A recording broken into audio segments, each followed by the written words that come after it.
காட்டுல ரொம்ப பொய் சொல்ற ஓனாய் வாழ்ந்துட்டு இருந்துச்சாம்.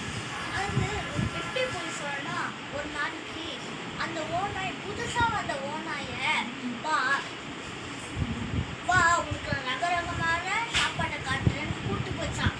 அந்த இடத்துல ஒரு வேடன் எப்பயுமே அந்த சாப்பாட்டை வச்சு விஷம் கலந்து அங்கே வைப்பானாம். இதை தெரிஞ்ச ஓனாய் அந்த ஓனாயை கூட்டு வந்து, இங்க பாத்தியா, நீ உனக்கு தான் இது, நீ இதை சாப்பிடுவோம் சொல்லிச்சான். அந்த ஓனாய் சாப்பிட்டு அது இறந்தே போச்சான். இந்த மாதிரிலாம் போய் சொல்ற அந்த ஓனாய் எல்லா காட்டுக்கும் தெரியும். எல்லா காட்டுல இருக்கிற மீன்களுக்கும் வந்து இந்த ஓனாய் பொய் சொல்லணும், நம்ம இதை நம்ப கூடாதுன்னு தெரியும்.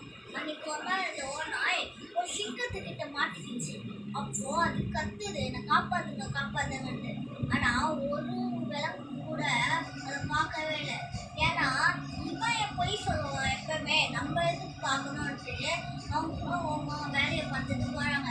அப்போ அந்த ஓனாய் பொய் சொல்லி அங்க சிங்கத்துக்கிட்டேயே செத்துச்சு. இதே மாதிரி தான் ரியல் லைஃப்ல நீங்க பொய் சொன்னா உங்களுக்கும் அந்த மாதிரி ஆகும். அதனால பொய் சொல்லாதீங்க. இந்த மாதிரி இருக்கிறவங்க ஃப்ரெண்டுக்கு ஷேர்